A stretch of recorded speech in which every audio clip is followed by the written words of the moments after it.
వేరే అమ్మాయిని ప్రేమించావా? ఏమిటాడు అనేది? పెళ్లి చేసుకోవా? అవును.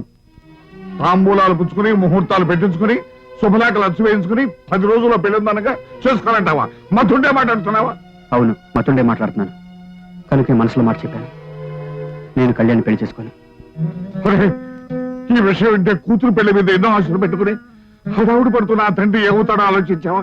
నువ్వు ఆ ఇంటలుడు అని ఊరంతా చెప్పుకున్నాక ఇప్పుడు వాడు తలెత్తుకుని ఎలా బతుకుతారు? నాన్న, ఎన్నో కారణాలుగా పీటల మీద పెళ్లిళ్ళు ఆగిపోతుంటాయి. తాళి కట్టే క్షణాల్లో తేడాలు వచ్చి కాదనుకోవడాలు జరుగుతుంటాయి. అలాంటిది ముందుగానే ఇష్టం లేదని చెప్పడం వల్ల తప్పులేదని అనుకుంటున్నాను. నార్మల్, నీ కారణంగా మాట తప్పి ఆ పెద్దాయన ముందు నేరస్తులా తలదించుకోమంటావా? ఈ పెళ్లి మాకు ఇష్టం లేదని నానవుడితోనే చెప్పలేను రా. నువ్వు చెప్పలేకపోతే నేను వెళ్ళి చెప్పొస్తాను. కృష్ణ! అవును నాన్న, మనసు చంపుకుని ఇష్టం లేని పెళ్లి చేసుకుని జీవితాంతం బాధపడుతూ బ్రతకడం కంటే కష్టమైన నష్టమైన ముందుగానే చెప్పడం మంచిది. నేను వెళ్ళి వాళ్ళకి చెప్పొస్తాను. మీరెవరూ మాట తప్పనక్కర్లేదు. పూజారి గారు, అక్క పేరున అభిషేకం చేయించండి. అలాగేనమ్మా. కళ్యాణి నామ్యా. దేవుడా, నా చెల్లె తను ప్రేమించిన మనిషిని పెళ్లి చేసుకుని హాయిగా ఉండేటట్టు చూడు స్వామి. దేవుడా, త్వరలో పెళ్లి కాబోతున్న మా అక్క పిల్ల పాపలతో ప్రేమించే మొగుడు మెడలో చల్లగా ఉండేట్టు చూడు స్వామి. అమ్మగారు టౌన్ నుంచి అల్లుడు గారు వచ్చారండి. అక్క, అభిషేకం పూర్తి ఎవరికి ఉండరా? ముందు బావగారిని నేనే చూడాలి. నేను వెళ్ళి రిసీవ్ చేసుకుంటాను, సరేనా? సరే బాబు.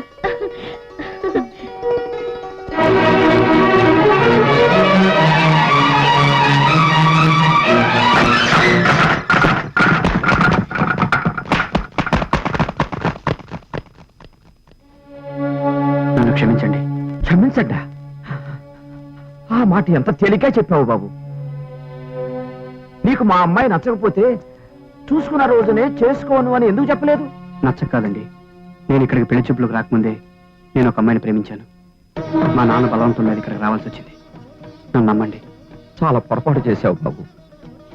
నువ్వే తనకు కాబోయే భర్తవని నమ్మి బంగారు కళ్ళ కంటున్న నా బిడ్డకి ఈ విషయం తెలిస్తే గుండె పగిలి వస్తుంది. ఇది చాలా అన్యాయం బాబు, అన్యాయం. పరమేశ్వరం గారు, ఇప్పుడు వచ్చి చెప్పడం అన్యాయం కాదు. మనసులో ఒకరు నుంచుకుని మరొకరి మెడలో తాళి కట్టడం అన్యాయం. భార్య అని బిరుదు మాత్రం ఇచ్చి మనసు ఇవ్వకుండా కాపురం చేయటం అన్యాయం. నేను ఇప్పుడు కాదని చెప్పడం వల్ల మీ అమ్మాయి కొంతకాలమే బాధపడుతుంది. నిజం దాచిపెట్టి పెళ్లి చేసుకుంటే జీవితాంతం ముగ్గురు బాధపడాల్సి వస్తుంది. ద్రోహం చేయలేక నిజం చెప్పాను. క్షమిస్తారు, శపిస్తారు.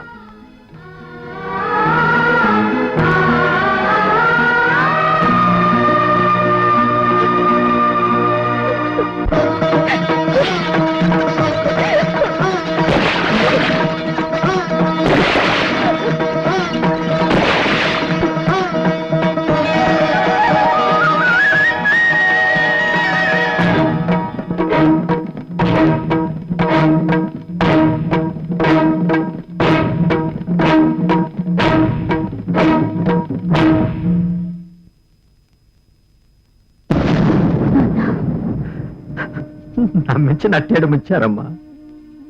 నేనంతా విన్నాను నాన్న. ఈ విషయం మీ అక్కడికి తెలిస్తే? తెలియకూడదు నాన్న. అక్కకే కాదు, ఎవరికి తెలియకూడదు. అతను అక్కనే చేసుకుంటాడు. స్వప్న? అవును నాన్న. అతను ఎవరు చెప్తే వింటాడో నాకు తెలుసు. వాళ్ళ చేతి చెప్పిస్తాను, ఎలాగైనా ఒప్పిస్తాను. ఎలాగమ్మా? తాను ఎవరినో ప్రేమించారంటుంటే? ఆ ప్రేమించిన అమ్మాయి కూడా ఒక ఆడపిల్లేగా నాన్న. ఆడ మనసు అర్థం చేసుకోలేకపోతుందా నాన్న? స్వప్న, స్వప్న, నాన్న ఆయనేరి ఫ్రెండ్స్ తో వెళ్తూ వెళ్తూ ఒకసారి నేను చూసి వెళ్దామని వచ్చారట. నేను వచ్చేసరికి రావడం వెళ్ళడం కూడా అయిపోయింది కదా నాన్న? అవునమ్మా, అబ్బాయికి తొందర ఎక్కువ. అది కాదు స్వప్న, మన లాంచ్ దగ్గర మిస్ అయ్యాం, ఇప్పుడు ఇక్కడ మిస్ అయ్యాం. Missing him. నాకు కలిసి యోగం లేదేమో.